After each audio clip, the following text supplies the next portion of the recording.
नमस्कार फ्रेंड्स, स्वागत आहे तुमचं माझ्या पद्धतीच्या रेसिपीज या चॅनलवरती।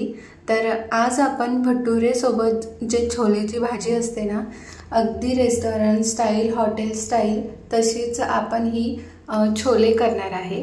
तर त्याच्यासाठी मी इथे घेतलेला आहे कांदा, टोमॅटो, लसूण आणि भाजलेलं खोबरं।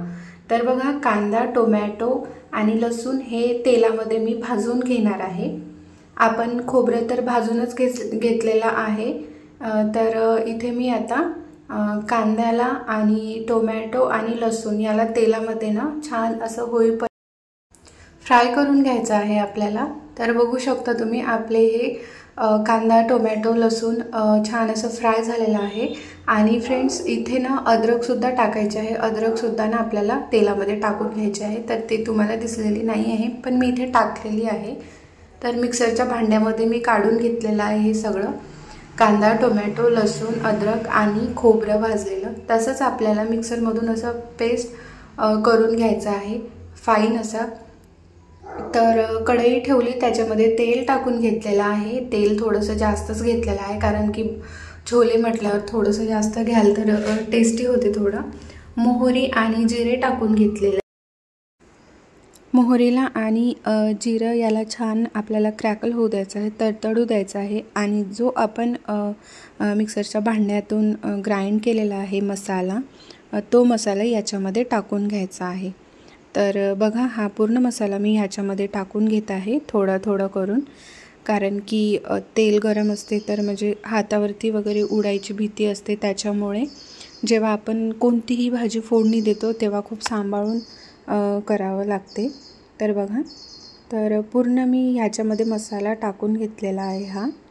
तर फ्रेंड्स, तुम्ही माझ्या चॅनलवरती नवीन असाल तर प्लीज चॅनलला सबस्क्राईब करा, व्हिडिओला लाईक करा आणि शेअरसुद्धा करायला विसरू नका। तर माझ्या चॅनलवरती खूप छान छान अशा रेसिपीज अपलोड केलेल्या आहे। तर तुम्ही नक्की एकदा जाऊन चेकआउट करायला विसरू नका माझं चॅनल।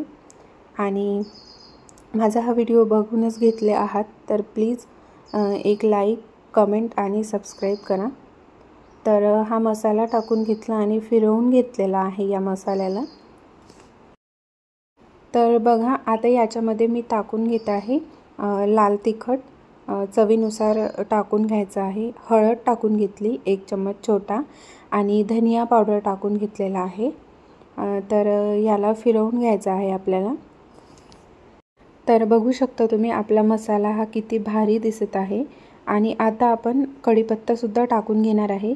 मी इथे यासाठी टाकलेली आहे, आपण जेव्हा तेलामध्ये टाकतो ना तेव्हा हा पूर्ण जळून जाते आणि म्हणजे खूप जास्त तेल उडते इकडे तिकडे, म्हणून मग मी हा कढीपत्ता शेवटून टाकलेला आहे। आणि एव्हरेस्ट मीठ मसाला आणि छोले मसाला असते ना, ते टाकणार आहे। एव्हरेस्ट मीठ मसाला टाकून घेतलेला आहे आणि आता हा छोले मसाला टाकून घेतलेला आहे। तर बघा, हा छोले मसाला ना थोडाच टाकलेला आहे, छोटा 1 चम्मच, आणि फिरवून घेत आहे मी। तर बघा, आपला मसाला हा किती सॉफ्ट अँड सिल्की दिसत आहे। तर मीठ टाकून घ्यायचं आहे चवीनुसार। तर बघा फ्रेंड्स, मी ना छोले आहे ते छान अशी उकडून घेतलेले आहे हळद आणि मीठ टाकून। तर इथे मीठ ना चवीनुसारच टाकून घ्यायचं आहे। तर ह्या वाटीतलं पाणी ना छोल्यामधलंच आहे, थोडंसं मी याच्यामध्ये टाकून घेत आहे। हे पाणी याच्यासाठी टाकत आहे की हा मसाला ना बुडायला वगैरे लागायला नको किंवा जळायला नको, याच्यासाठी इथे मी पाणी टाकून घेतलेलं आहे। मिक्सरचं भांडंसुद्धा थोडीशी अशी इसळून ह्याच्यामध्ये टाकून घेत आहे। आणि प्लेट झाकून घ्यायचं आहे कमी गॅसवरती 2 ते 3 मिनिटे। 2 ते 3 मिनिटे झाल्यानंतर बघा, आपल्या मसाल्याला छान असं तेल सुटलेलं आहे, म्हणजे आपला मसाला हा रेडी झालेला आहे। तर एकदा तुम्ही ना ह्या पद्धतीने छोले करून बघा, अगदी हॉटेल स्टाईल आणि रेस्टॉरंट स्टाईल मध्ये असते ना तसेच लागते। तर तुम्ही नक्की या पद्धतीने करून बघा। तर आपला मसाला छान असा शिजलेला आहे। तर आपण आता हे जे छोले आपण बॉईल करून घेतले होते ते याच्यामध्ये टाकून घेत आहे। तर बघा, हळद आणि मीठ टाकून मी या छोल्याला छान असं उकडून घेतलेलं आहे। आणि आता याला ना आपल्याला फिरवून घ्यायचं आहे। तर बघू शकता किती भारी दिसत आहे फ्रेंड्स. अगदी हॉटेलमध्ये किंवा रेस्टॉरंटमध्ये असते ना, सेम असेच असते आणि कलरसुद्धा सेम असाच असतो. आणि याच्यासोबत भटुरे खायला एकदम भारी लागते फ्रेंड्स. मी इथे भटुरे वगैरे नाही करणार आहे, फक्त मी तुम्हाला ही रेसिपी दाखवलेली आहे. तर तुम्ही नक्की एकदा ट्राय करून बघा ह्या पद्धतीने. झाकून घेऊया आता आपण याला छान कमी गॅसवरती 9 ते 10 मिनिटे. तर बघा किती छान असं वरतून ना ऑइल सुटलेलं आहे आणि स्मेल एवढा भारी येत आहे ना फ्रेंड्स, खूप छान असा स्मेल येत आहे. तर बघा फ्रेंड्स, जर तुम्हाला म्हणजे असे सुके सुके छोले ठेवायचे असेल तर ह्या स्टेजवरती तुम्ही गॅस बंद करून टाकला तरी चालेल. पण मला इथे थोडीशी ग्रेव्ही करायची आहे, म्हणजे एकदम थोडीशी. आपण जेव्हा पोळीसोबत किंवा भटुरेसोबत आपण लावू लावू खातो ना, तर ते छान पोळीला किंवा भटुरेला डिकायला पाहिजे. त्याच्यासाठी मी इथे थोडीशी ग्रेव्ही करत आहे. आणि बघा ही ग्रेव्ही ना अगदी भातासोबत पण खूप छान लागते. तर स्मेल एवढा भारी येत आहे ना, खूप छान येत आहे. तर आता आपण कोथिंबीर टाकून घ्यायचं आहे भरपूर अशी वरतून. तर बघा इथे मी कोथिंबीरसुद्धा ॲड केलेली आहे. परत याला ना आपण फिरवून घेऊया.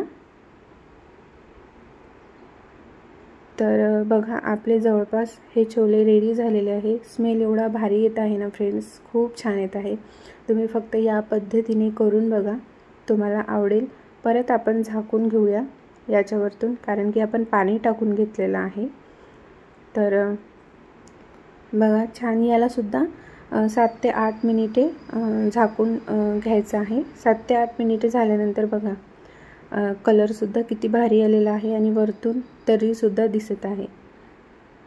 तर इथे आपले हे छोले रेडी झालेले आहे. जवळून दाखवते मी तुम्हाला.